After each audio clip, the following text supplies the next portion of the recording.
Hey guys, welcome to my Range Rover channel. My name is Serge, and in today's video, what I'm curious to find out is, will I have the same transmission issue that I had earlier after I actually go to this next store? So I'm here at Aldi. It's still the same day. The vehicle drove fine for the last hour, and not that I've noticed any differences before the problem occurred, because everything is good until it's not. So anyways, I'm getting ready to park. Let me show you me doing that and then the result of it. Here's my dash and here's my shift leader. Let me park it. I let go of the brake. Now I engage the brake and I shift into gear. Now I'm shutting the vehicle off. So guys, once I come back, hopefully when I start the vehicle up, it will actually engage. But before I let you go, before I actually go, while I still remember this, I want to tell you one more thing. And keep in mind, if this is happening to you, please write it down in the comments below.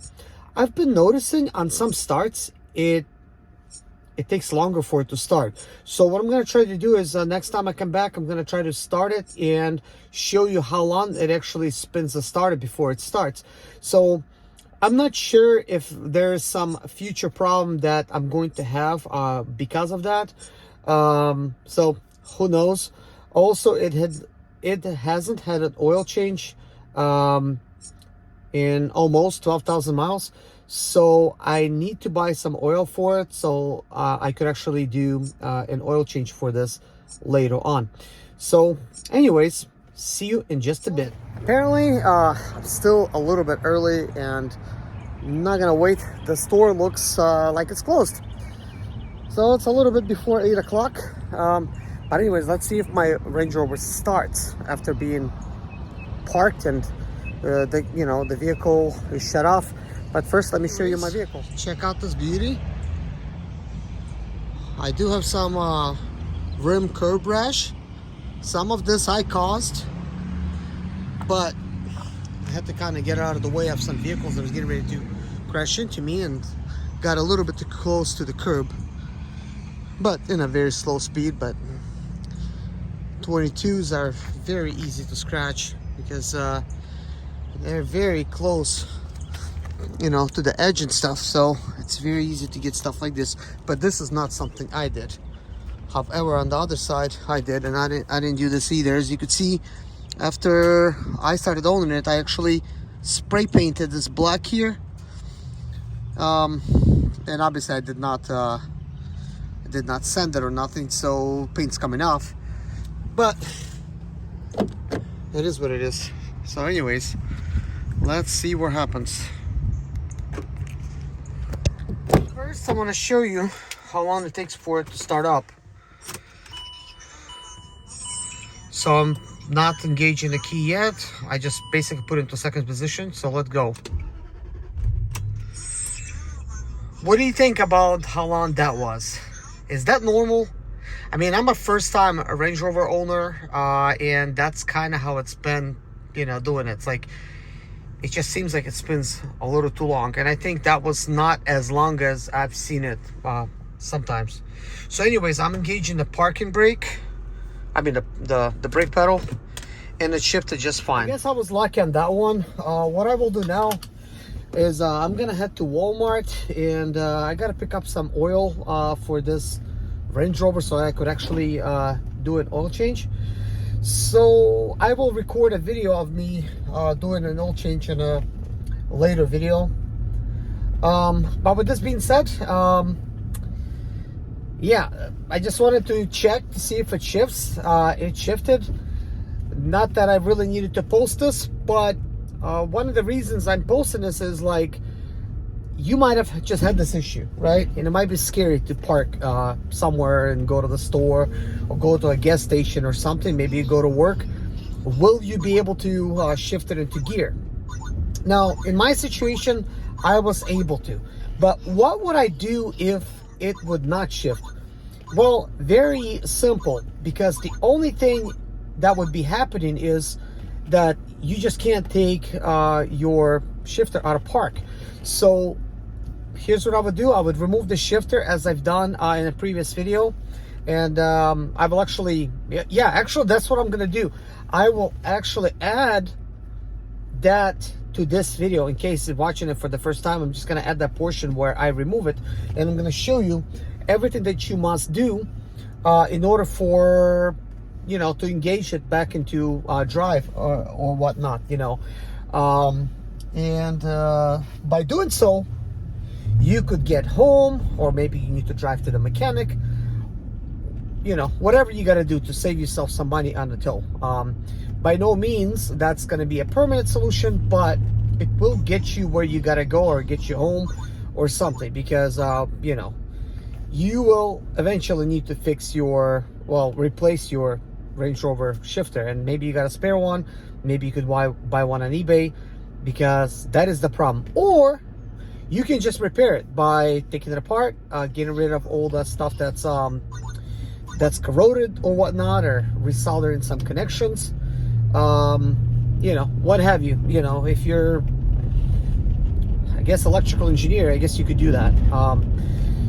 But anyways, what I would do, I would just replace it, or fix it if it's very easy, if it's obvious.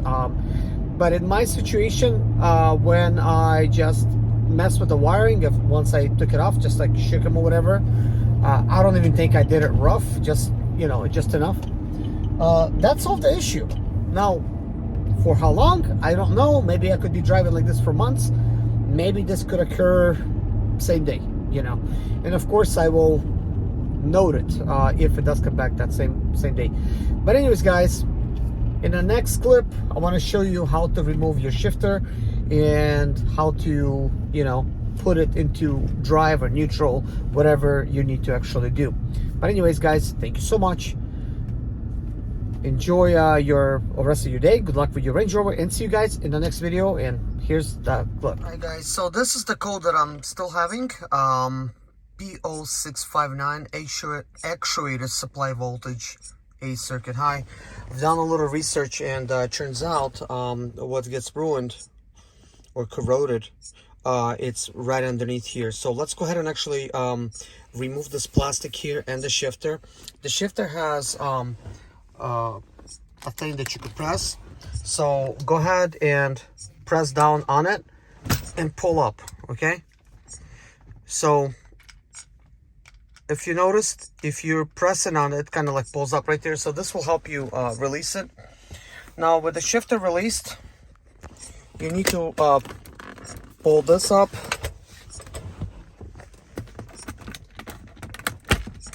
So this lifted up first over here. Now I'm gonna pull on it from there, from the front, and just basically pull it out. I watched another video, but the person has disassembled everything in the front too. You don't need to do all that. So I actually made a different video prior to this, and I messed around with my bigger computer, like a $1,500 computer. It actually made this problem happen when the shifter actually stopped shifting. And I recorded a video, and it's actually on my channel, that you could see and actually show already how this removes that video, but I've recorded it at night, so this will give you a better idea in the daytime. But anyways, the problem is going to be over here where some of these wires go. Problem's like right there. I will make another video where I'm gonna, you know, get in and stuff like that to try to fix it. But for now, here's what I want to do. I want to see if I could just leave Walmart, because you know, I'm not about to be doing any soldering or cutting wires or anything like that, because, you know, things could become worse, obviously.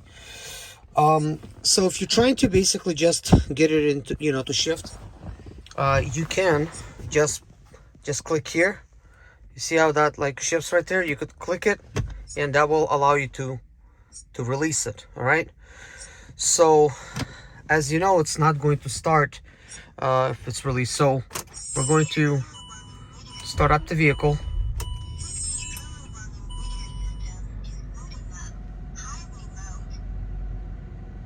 Did that actually disappear? my shifter actually started shifting, and as you could tell, the code was still present. But what I did do is I did just kind of like fiddle with some of these wires back here, which probably has done nothing, but they're probably corroded. And simple fact that I actually removed this and shifted around helped.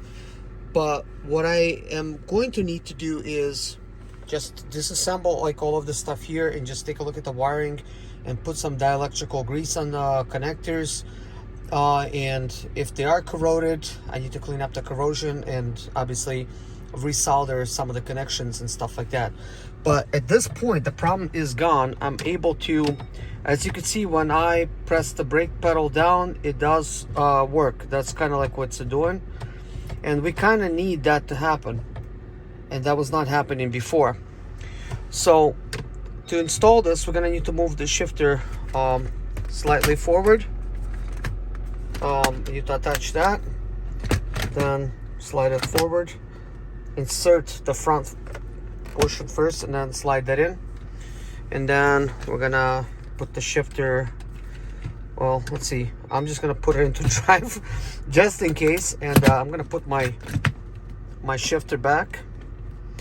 Now that I'm in drive, I could continue going where I'm going, but and I hate to do that. But let's see if I put it into park. Can I get it out of park? Yes, I can. So that is good.